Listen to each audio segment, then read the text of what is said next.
Hello students, welcome two equations IAS. आज हम discuss करेंगे ये जो ट्रांजैक्शंस होती हैं। कई बार आप ऑनलाइन फ्लिपकार्ट से परचेजिंग करते हैं, अमेजन से परचेजिंग करते हैं, कार्ड स्वाइप करते हैं, ठीक है।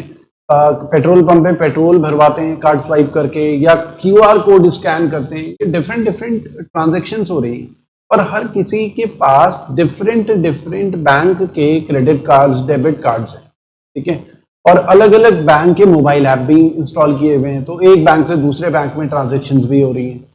तो अब इन सारी ट्रांजैक्शंस को रेगुलेट कौन करता है? तो ये ट्रांजैक्शंस ऐसा ना हो कि बीच में फेल हो जाएं, एफिशिएंट तरीके से होती होंगी, ठीक है, और डुप्लीकेसी ना हो किसी ट्रांजैक्शन की। इसको भी देखा जाता होगा, किसी ने एक ट्रांजैक्शन करा, ऐसा ना हो कि उसके अकाउंट से 2 बार पैसा कट जाए।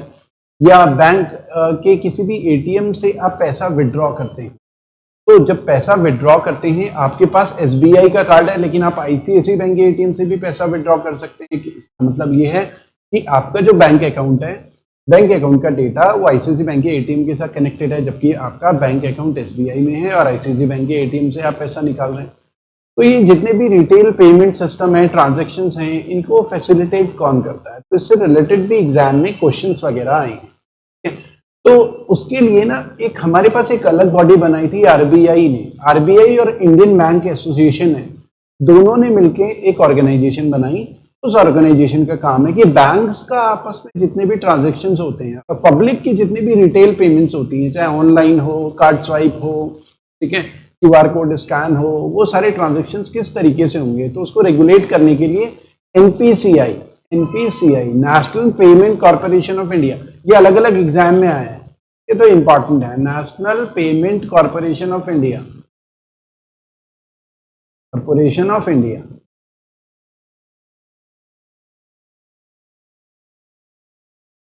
ये आरबीआई की subsidiary of RBI.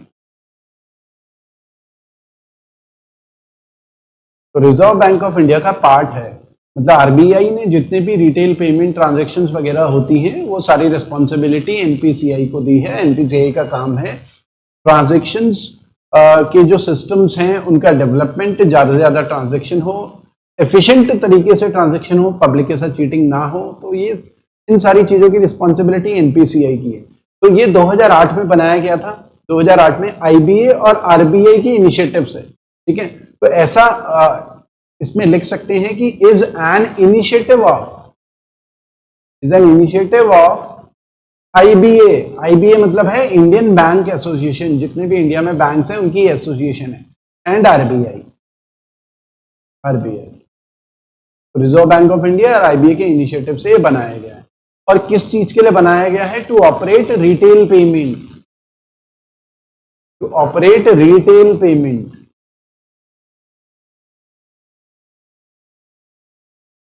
And settlements. Bank का आपस में सेटलमेंट होता है ना, जैसे एक बैंक का चेक दूसरे बैंक में लगा देते हैं। आपको मैंने एसबीआई का चेक दिया, आपका अकाउंट आईसीआईसीआई बैंक में था, तो आप अपने अकाउंट में आईसीआईसीआई बैंक में जाके वो चेक लगाया, तो वो चेक क्लियरिंग होता है। तो वो सारी ये जो चेक क्लियरेंस वगैरह होता है सब एनपीसीआई करता है, रिटेल पेमेंट एंड सेटलमेंट्स, ठीक है। और ये 2008 में बना था, फाउंडेड इन 2008 अंडर एक एक्ट है, payment and settlement systems act 2000, ये भी 2007, ये भी एग्जाम में आया। फाउंडेड इन 2008 अंडर पेमेंट, ये एग्जाम में आया हुआ है, पेमेंट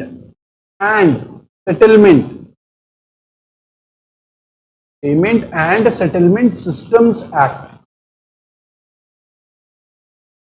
2007 का ये एक्ट था, पास हुआ था।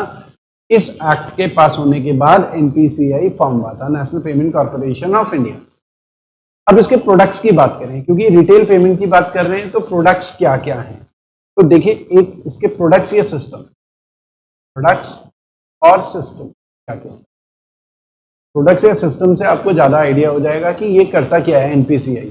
तो एक तो नेशनल प्रोडक्ट की बात करें तो नेशनल ऑटोमेटेड क्लियरिंग सिस्टम, नाच जिसे हम बोलते हैं, NACH। तो नेशनल ऑटोमेटिक क्लियरिंग सिस्टम में क्या होता है? जो बैंक के चेक, एक बैंक का चेक दूसरे बैंक में लगता है, तो बैंक्स का आपस में चेक का जो सेटलमेंट होता है, क्लियरिंग होती है, ऑनलाइन चेक को स्कैन करके अपलोड किया जाता है, तो ऑटोमेटेड क्लियरिंग होती है, मतलब सॉफ्टवेयर ऑटोमेटिकली उसे क्लियर करता है। एंट्रीज तो मैन्युअली करनी पड़ती हैं, चेक को स्कैन करके फिर वो ऑटोमेटेड क्लियरिंग होती है। ठीक है, अलग अलग उसमें चेक्स एंड बैलेंसेस होते हैं, अलग अलग लेवल पे अलग अलग ऑफिसर्स के कोड के थ्रू वेरीफाई होके तब चेक की क्लियरिंग होती है। तो एक तो प्रोडक्ट या सिस्टम्स की बात करें तो सेटलमेंट के लिए एक क्लियरिंग सिस्टम बना हुआ है। ठीक है, एक नेशनल क्लियरिंग हाउस भी होता है जिसके थ्रू क्या होता है, बैंक्स के चेक आपस में जो भी सेटलमेंट होता है वो क्लियर होती है। उसके अलावा IMPS आपने सुना होगा, IMPS, immediate payment service, immediate payment service.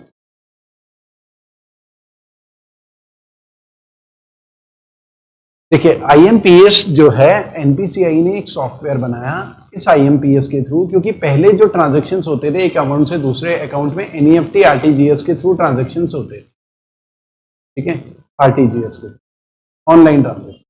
लेकिन NEFT RTGS ट्रांजैक्शंस होती कब होते हैं, जब बैंक खुला हुआ हो, जैसे संडे को नहीं होते या रात को 11 बजे करना है तो NEFT नहीं होगा, वो जब बैंक खुलता है तब NEFT RTGS।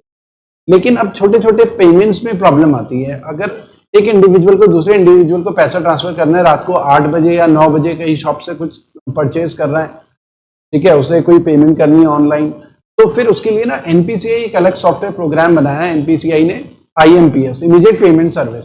ये इमीडिएट पेमेंट सर्विस क्या है, आपने अगर किसी बैंक का मोबाइल ऐप इंस्टॉल किया हुआ है, जैसे SBI, bank of Baroda, PNB, तो उसमें आप फंड ट्रांसफर के लिए आपके पास ऑप्शन आएगा कि आपको NEFT करना है, RTGS करना है या IMPS करना है।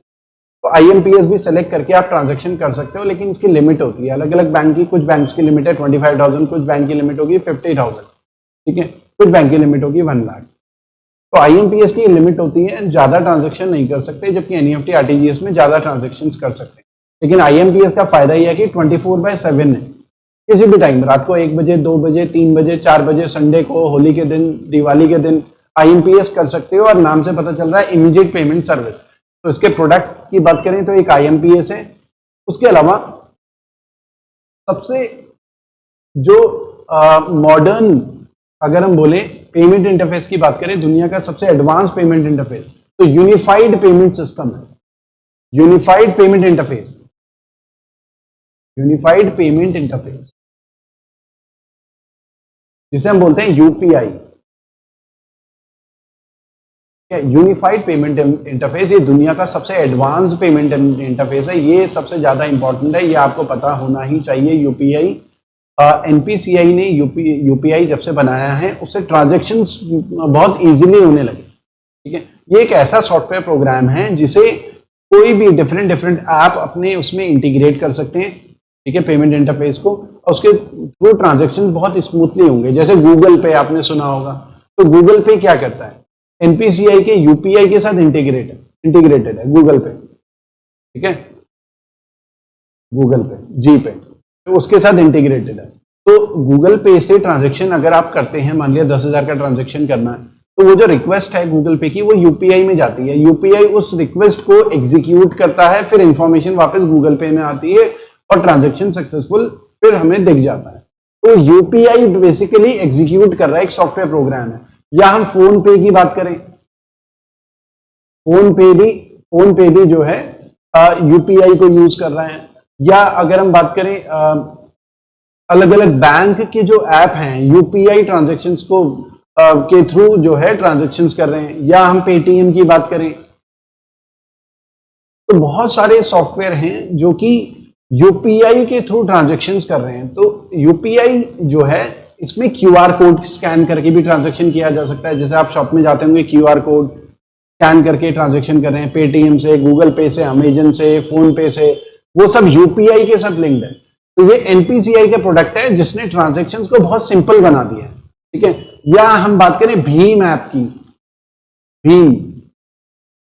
ये भीम ऐप जो है ये भी ट्रांजैक्शंस के लिए यूज होती है। भीम UPI ID होती है इंडिविजुअल्स की, और फिर उसके थ्रू ट्रांजैक्शंस किए जा सकते हैं बहुत इजीली, जैसे पेटीएम, फोन पे, गूगल पे के थ्रू।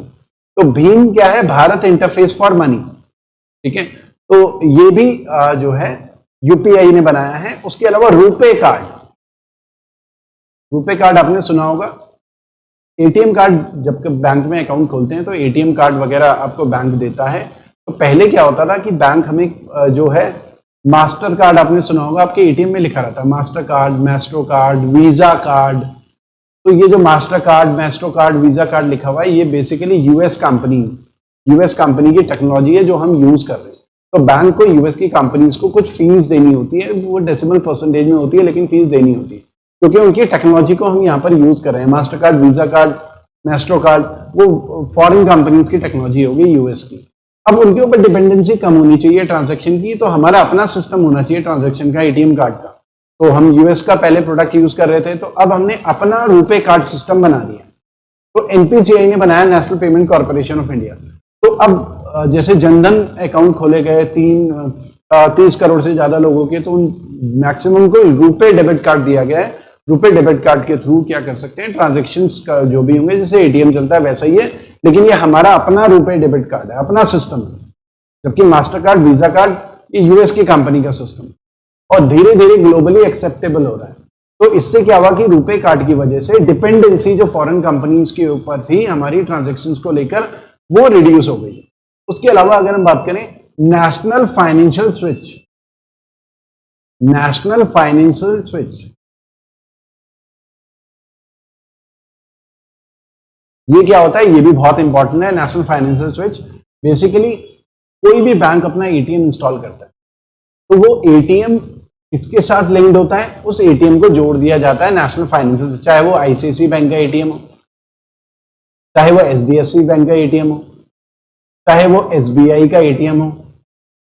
तो सारे बैंक के एटीएम को नेशनल फाइनेंशियल स्विच के साथ जोड़ दिया जाता है। नेशनल फाइनेंशियल स्विच क्या है, आरबीआई के सर्वर के साथ कनेक्टेड रहता है, उस सर्वर में सारे बैंक का डेटा रहता है, तो उसके थ्रू एटीएम के थ्रू ट्रांजैक्शंस हो जाते हैं। इसीलिए किसी भी बैंक में कोई भी दूसरे बैंक का एटीएम, चाहे वो गवर्नमेंट बैंक के एटीएम में प्राइवेट बैंक का एटीएम चलाना हो या प्राइवेट बैंक के एटीएम में गवर्नमेंट बैंक का एटीएम चलाना हो, तो वो सब चल जाते हैं। वो किसकी हेल्प से, नेशनल फाइनेंशियल स्विच की हेल्प से। ठीक है, तो ये कुछ प्रोडक्ट्स हैं जो कि प्रोडक्ट्स या सिस्टम है जो कि एनपीसीआई यूज कर रहा है, और इनकी वजह से हमारे लाइफ में जो ट्रांजेक्शन्स होते हैं, डिजिटल पेमेंट्स जो हैं, वो काफी ज्यादा इंक्रीज हो गए। इसके अलावा एक चेक ट्रंकेशन सिस्टम है, ये भी एग्जाम में है, चेक ट्रंकेशन सिस्टम,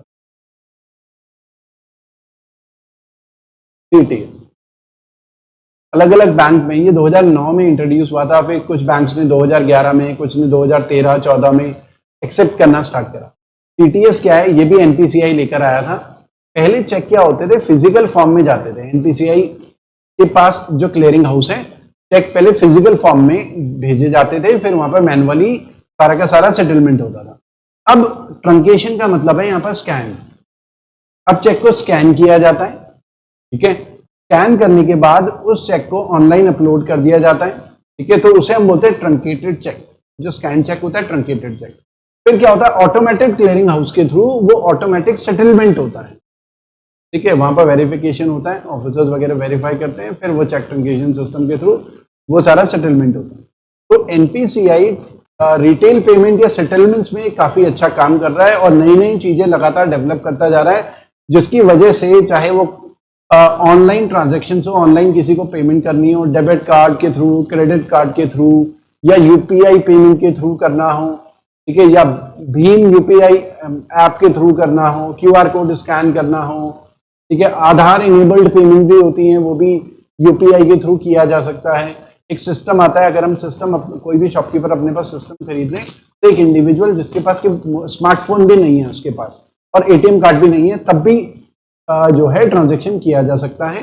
आधार इनेबल्ड पेमेंट बोलते हैं। शॉपकीपर क्या करेगा, आधार नंबर डालेगा कस्टमर का, और उसका आधार कार्ड जो होगा बैंक अकाउंट के साथ लिंक होगा, और फिर क्या करेगा, वो फिंगरप्रिंटिंग, थंब इंप्रेशन के थ्रू क्या होगा, वेरिफिकेशन हो जाएगा कि हाँ ये आधार नंबर इसी का है, क्योंकि आधार में बायोमेट्रिक डिटेल होती है इंडिविजुअल्स की, ठीक है। और फिर वेरिफिकेशन के थ्रू, मान लो कि हमने 50 रुपए का कुछ खरीदा है 50 रुपीज का, तो 50 रुपीज हमारे बैंक अकाउंट से डिडक्ट हो जाएंगे। तो आधार इनेबल्ड पेमेंट सिस्टम भी है हमारे यूपीआई में, यूनिफाइड पेमेंट इंटरफेस में, ठीक है। किसी के पास स्मार्टफोन नहीं है, इंटरनेट कुछ नहीं है, केवल आधार कार्ड है, ठीक है, तो भी ट्रांजैक्शन किया, या एटीएम कार्ड भी नहीं है तो भी ट्रांजैक्शन किए जा सकते हैं, ठीक है। तो ये कुछ इंपॉर्टेंट क्वेश्चंस जो भी एनपीसीआई से रिलेटेड पूछे जा सकते हैं वो सारे हमने डिस्कस करें।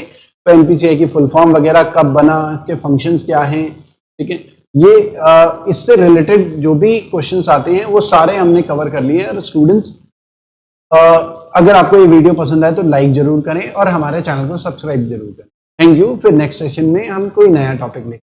Thank you.